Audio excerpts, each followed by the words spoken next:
Usia 22 tahun. 22 tahun. Berobat dengan siapa tadi? Sendiri? Iya. Atau diantar Sendiri. Oh, sendiri. Sudah ketemu dokter? Sudah tadi. Apa kata dokter? Sakit asma. Oh, asma. Ini lagi kumat atau? Iya, tadi lagi kumat. Oh, sekarang udah mendingan? Udah. Sudah berapa lama, Dek? Dari kecil. Oh, dari kecil. Jadi udah konsumsi obat rutin ya dari kecil ya? Iya. Iya. Minum obat rutin yang dapat dari puskes atau berobat ke dokter atau minum obat herbal kadang-kadang? Kadang minum obat herbal. Yang beli siapa? Bapak. Tahu merek ada nama kemasannya itu obatnya obat apa gitu? Kurang tahu juga. Kurang tahu. Oke. Jadi kita minta waktunya sebentar ya, 5 sampai 10 menit. Nanti saya akan jelaskan terkait tadi obat herbal. Karena obat herbal itu sendiri pengertiannya yaitu produk kesehatan yang dari bahan alami, terutama itu tumbuhan yang digunakan untuk menjaga kesehatan, mencegah atau membantu mengobati penyakit. Namun seiringnya berkembangnya waktu itu obat-obat herbal sekarang itu dikemasnya sudah dalam bentuk obat-obatan, namun dijualnya banyak yang secara bebas seperti itu yang sering disebut ilegal. Kemudian ada juga yang namanya obat herbal yang legal, itu biasanya resmi. Nah, nih. Obat herbal yang ilegal itu yaitu obat herbal yang tidak memiliki izin edar atau BPOM atau mengandung bahan berbahaya yang disembunyikan oleh produsen seperti itu. Jadi di botol obat, kalau obat herbal yang tersedia dalam botol atau dalam plastik itu tidak ada izin edarnya. Biasanya kan ada tuh, pasti adek tahu kalau misalnya kita beli makanan di supermarket itu biasa kan ada tuh izin edarnya atau nomor BPOM-nya itu. Nah, jadi setiap obat-obatan juga, obat-obat herbal itu harusnya ada seperti itu. Kemudian tidak memiliki tidak mencantumkan komposisi, bahan dan tanggal kadaluarsa yang jelas.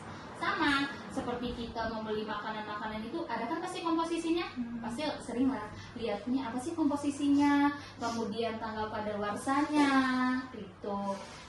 Harusnya ada di obat-obat itu, tetapi biasanya obat-obat herbal yang ilegal itu tidak memiliki seperti itu.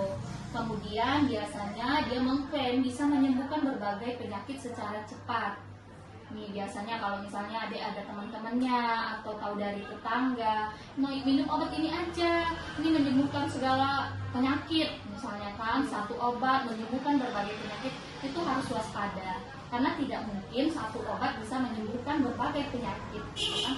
Dokter saja penyakit apa obatnya beda, penyakit B obatnya beda lagi, tidak ada satu obat menyembuhkan seluruh penyakit seperti itu. Jadi kalau ada yang mengklaim seperti itu jangan mudah percaya, apalagi kan masih muda kan, jadi harus lebih teliti gitu loh. Kemudian dijual secara daring. Nah tadi belinya di mana? Kurang tahu juga, soalnya bapak yang beli. Oke, nah kan biasanya nih sekarang ada di Facebook atau di Shopee lebih murah mungkin. Nah itu harus waspada karena biasanya mereka menjual dalam bentuk daring tadi deh ya. Kenapa kita harus waspadai tadi? Karena itu nanti mempunyai efek samping kalau misalnya diminum secara terus-menerus. Sering nggak minum obat herbalnya? Iya, lumayan sering. Lumayan sering. Nah itu biasanya nanti ada efek sampingnya. Apa sih efek sampingnya? Nih, kerusakan hati dan ginjal akibat keracunan dari bahan kimia yang disembunyikan tadi. Kenapa disembunyikan? Karena itu sudah berbahaya. Tidak ada komposisi, artinya mereka menyembunyikan dong. Apa sih ini komposisinya? Kalau kita sudah mengerti, oh ini bahaya, itu pasti kita tidak membeli. Makanya mereka menyembunyikan itu komposisinya, sehingga banyak orang nantinya akan tertarik membeli itu, dan itu membahayakan kita. Jadi penyakitnya bukan cepat sembuh, tapi malah semakin parah, atau mungkin nanti bertambah penyakit-penyakit lain. Seperti itu.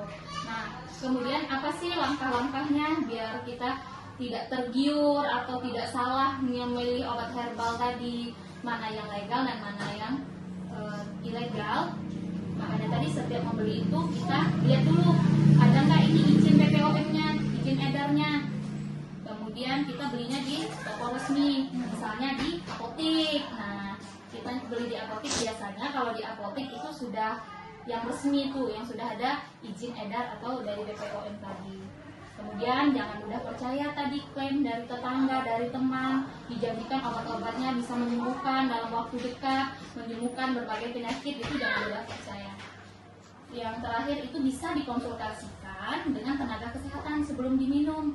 Jadi nanti pas pulang sini, ini adik boleh cerita nih sama orang tuanya, kasih tahu kalau misalnya nanti dibelikan lagi sama bapaknya tuh obat, nanti dibawa dulu, dikasih tahu dulu sama dokter. Jadi pas berobat boleh obatnya dibawa, ditunjukkan dengan dokter, dokter boleh nggak ini diminum, nah, atau dengan apoteker seperti itu ya. Kan adanya masih muda, jangan sampai nanti terkecoh beli bahan-bahan yang berbahaya gitu kan. Nanti nggak apa-apa, nanti kalau misalnya dibelikan orang tua obat, tapi adik lihat, oh ini ada izinnya, ada BPOM-nya, nanti kasih tahu juga orang tuanya, diedukasi juga, ini nggak ada izinnya, misal nih kalau memang tidak ada, atau bilang aja sama bapaknya atau mama di rumah, kita belinya di apotik aja.